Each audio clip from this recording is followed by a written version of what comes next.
All right, we're at Self-Made Gilbert. This gym is specifically set up for trainers. So they got some really cool equipment. I think they use mostly Foreman, which is German, but very similar to Prime or any kind of like plate-loaded Panada, you know what I mean? The tension's heavy Arsenal. We're gonna do some chest, you know, give you guys a different look at what we're doing. Luis doesn't have a weak chest, but it's not as awesome as his shoulders or his back. So the goal today, we're looking for depth, density, a little more space, you know, to fill in those gaps. Overall, we're gonna be going over some imbalances and different things that we've been dealing with, just making sure his chest works in optimal position.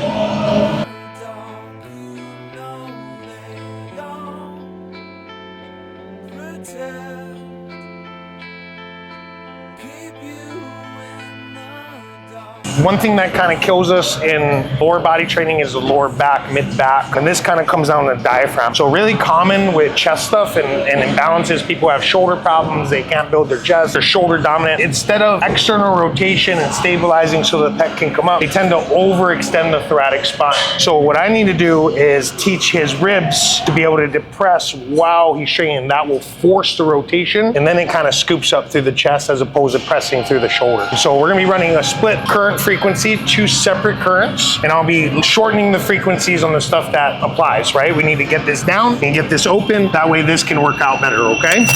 Luis, this is a weird one. Just letting you know, you're gonna feel a lot of referral through the diaphragm. I believe we have some problems in there just from being stoners and shit, you know? Yeah, when you're bent over a bong and like inhaling, like it kind of messes up the diaphragm, bro, you know what I mean? Like, do a lot of pipe in the car. This is it right now for Bit and Pre. Yeah, Tennis Primo, GH. I talked to you about, right, how I'm trying this new GH stuff? Yeah, you told me. How it does it, the Gentropin? Yeah, I want to see if this pharmaceutical shit's any better. And the GH doesn't really kick in right away. It's not something you notice immediately. It's something that takes more longer usage term, you know? There's been some benefits already. I feel like I've been feeling like I've been recovering better, but I mean, I do a lot for my recovery too, so I can never point to what's actually doing that. Good GH in a good amount will make it fuller, a little rounder, and it kind of messes with the blood sugar, but it helps you uptake a little bit more, you know? I feel like I've been able to eat more, yeah. You're just hungrier and you sleep deeper. You wake up a little bit like less tired. Right now, I need to turn on a couple of the muscles that are weak, that are involved with getting the chest. So infra, supra, subscap. Basically, these are muscles that create external rotation. So we're just gonna take a couple minutes, just like we did last time, kind of activate these pieces, and that's gonna give us a much better workout.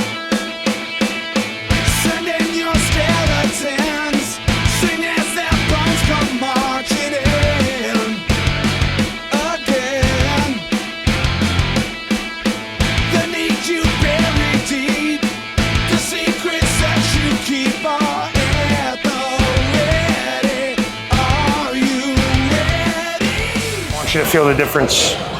And would that take us like 5 minutes, right? You feel a little more contraction in there? Yeah, cleaner, right? Yeah. Easier to find. Yeah, if that right. So what this does, it puts that shoulder girdle in the right place, and then when we train chest, he's gonna get a lot more out of this, all right? It feels weird, huh? It only makes me feel like I got poop. I think it's gonna clear out your colon a little bit, so nice shit tonight on me. Shit right now. Don't shit right now. We'll get there quick. I don't know, poop or is it the fucking machine? It's probably the machine, look. It goes away as soon as you turn it off. He thought he had the poop. Feels like the same pressure when you need poop. That's what, I don't know if it's the machine or I got poop. Oh shit. Ooh. That's it. Damn. See, I told you every time it's like this exaggerated.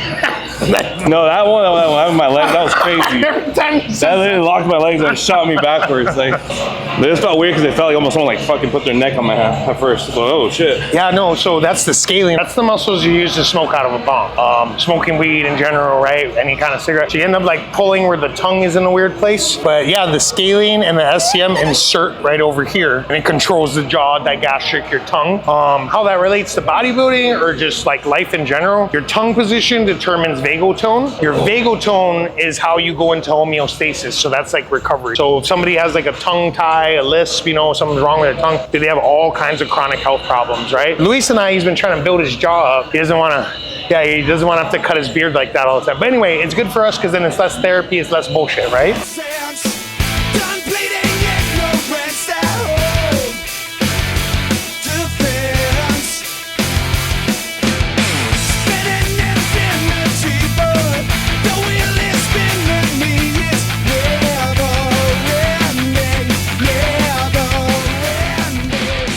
The GH is working. All right, lower frequencies create a little more jump. These are frequencies we use to get a paraplegic to stand up. I was using that on a dog the other day that lost the function of their back legs. Now you can really see it jump in and gets a little tappier. These are also sketchy frequencies because they create a ton of hypertrophy, right? You can get really sick if we stay here for too long. So I kind of only want to hit it on those top sets. The grow sets is what we call them, right? I want you to find the bench, push against the bench, push against it. Yes! Do that again. Against it. One more. Squeeze those glutes. Oh, buddy.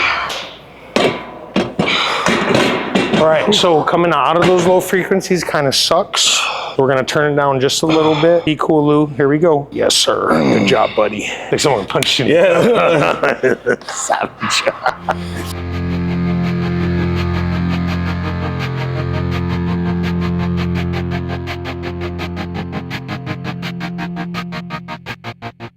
The floor press is really nice because you can't go too low. Essentially, it's gonna really focus on that peak of the chest. Now, the decline angle puts the peak kind of from here to kind of here. We're just trying to form this up after we have it open, right? My waist is getting tinier by the week. These fucking pants don't fit no more. To that point already when my underwear had that weird little like loop in between my waist and like the legs are starting to get filled out again, so in the right direction. So a lot of times if someone is like has more of a narrow pec line, a wider grip is gonna be preferred. When you get in there, Lou, you basically bridge your hip up to make the decline. Right here, find that middle, bridge up, hit it, hits the ground, drive. Walk a lonely road, the only one that I have ever known. Don't know where it goes, but it's only me and I walk alone.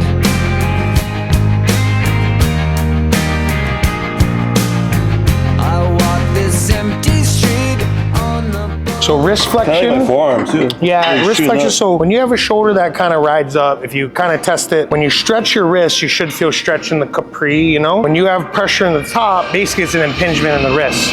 Now that relates is it'll load and your shoulder will naturally rotate. Versus if it was rotating properly, it would drop forward, but it actually like starts with the wrist. So a lot of times if you have this problem, you end up sleeping on it at night, jamming it up in places, you wake up with your hands falling asleep. This is all part of the same symptom. Basically his wrist is kind of set here. It should be kind of here. So I'm just gonna mobilize it real quick. Oh, that was a good one. You know, we've been really fortunate. Luis never complains about his shoulders hurting, but sometimes his neck starts hurting, especially when we get really deep in prep, we start pulling all the estrogen. His neck kind of freaks out, but a lot of it comes down to his wrist, right? I like 5 sets of 5. Like, it's not too overwhelming. 5 seems like a lot. It's only 5 reps, right? So you can always do another set. Then you can go heavy as fuck. You don't have to worry about the endurance factor, right? That should bother my fucking wrists.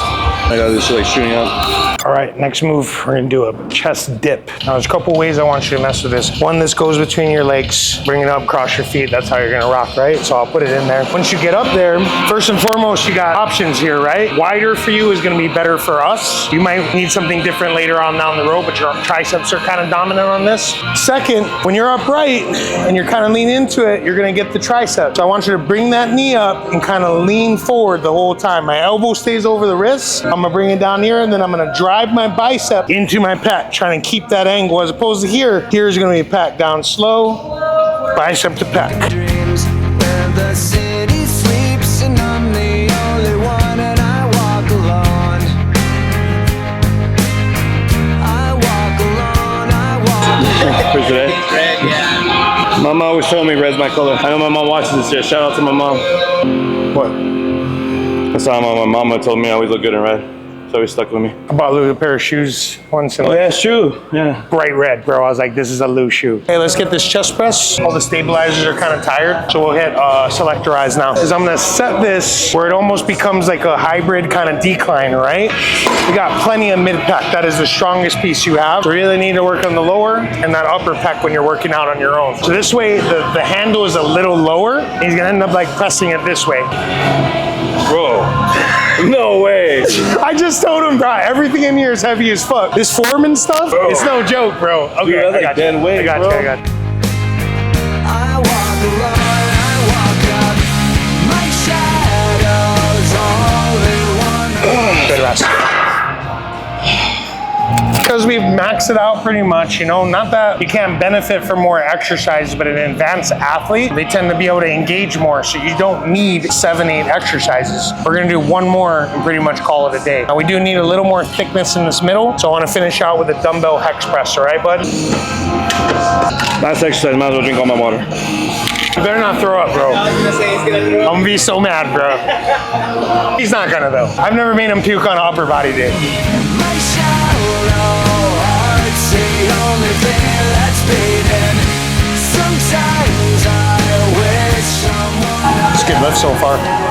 Fucking big. The picture I sent you the other day is pretty wild though, huh? Bigger than pre-injury is where we're at right now. Like badder and bigger. We didn't lose that 8 months, man. Yeah, I did it before they're a little bigger, but I didn't want to pose them. There's a lot of like downwards still. So I can kind of tell by touching my legs, I can still tell there's a little less girth still, especially in the quad, you know what I mean? But hammy, there's more there. bro, that than there was picture, before. the picture looked way different, dude. But I use the way because I can know how to push it out now. You know Here, what I mean? look. So he's trying to tell me, I think I just need to pose it better. It used to be, I didn't know how to pose better. Dude, look Well, yeah, at can you this. see what? This is pre-quad injury, pre-tear. No. They're both after tear. No, this is not after tear. The white this is at stripe? TG. 100%. I checked the date. There's Was that no when I scar first there. came back? This is in prep. This is last week. So like you see the way I'm posing it though. I'm not even gonna argue it. Watch, the vacuum's gonna be really nice because we have those nodes on the diaphragm.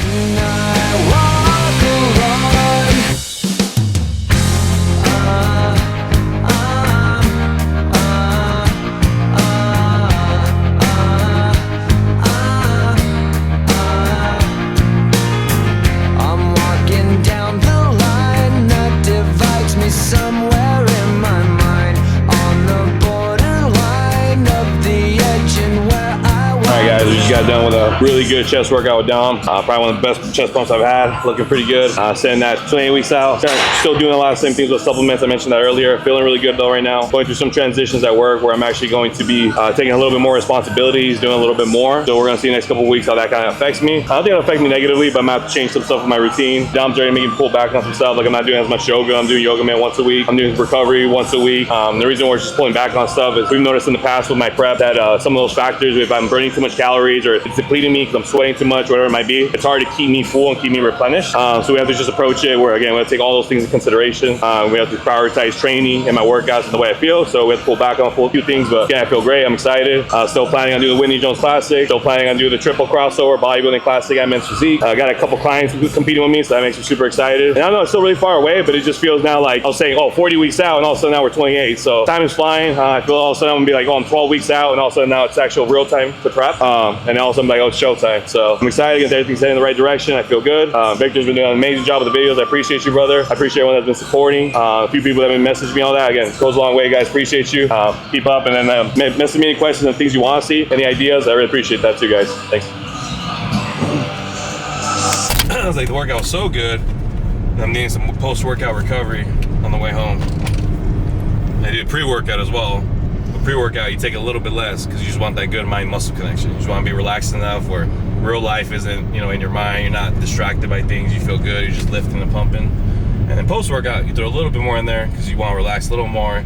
You want to decompress. You want to relax. You want to let the body go into that recovery mode. I'm just a pothead. Either one.